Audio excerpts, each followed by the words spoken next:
If you look at the four driving forces, in addition to globalization, for the first time in human history, 3 billion people are connected. In 5 years, people expect 4 billion people to be connected. That's going to make a big difference to how companies operate. The second, digital technologies are becoming extremely inexpensive. For example, the cell phone is only the starting point, that you can get a cell phone for $30.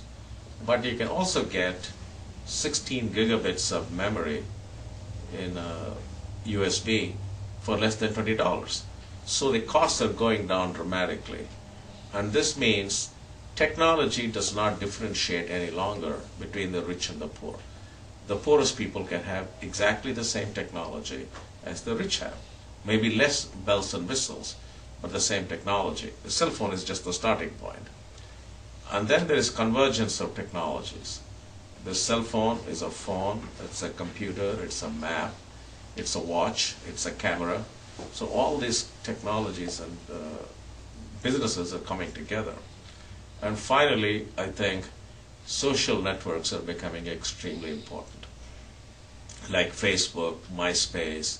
So if you take these four drivers, connectivity, digital technologies, certainly convergence of technologies and industries, and social networks, coupled with globalization, it's going to fundamentally create new opportunities and new ways to compete. So the substance of the book assumes these driving forces and then asks the question, how would the poor and the rich markets change dramatically, and therefore how do we create value? That is the core substance of the book. If you look at what the heritage of most companies are, I say let's go back to Model T. If you look at Model T, it was totally vertically integrated. You put iron ore on one side, you get cars on the other side. All the resources required to create the product was within the company. And more importantly, it was an undifferentiated consumer base. That's why the famous one-liner from Henry Ford, any colored car is okay as long as it's black. That's our heritage. No company operates that way today. But that's our heritage, that's where we're coming from. I'm going to the other extreme. If we can think of one consumer experience at a time, even if you have 100 million consumers. For example, Google has 100 million consumers. But I can go to Google and construct my own page. It's called iGoogle. So it is one personalized experience at a time. And a more important part is none of the content in Google is produced by Google. So all the content comes from outsiders.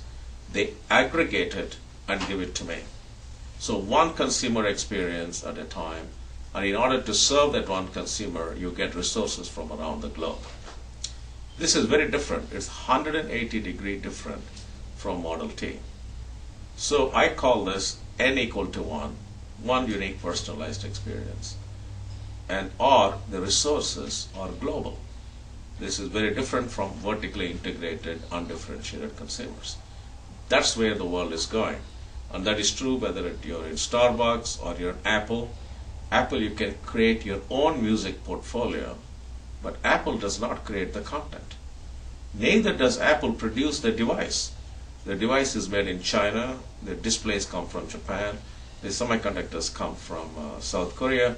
They're all put together. The software is owned and the design is owned by Apple, but that's about all. So it's R equal to G, one consumer portfolio at a time.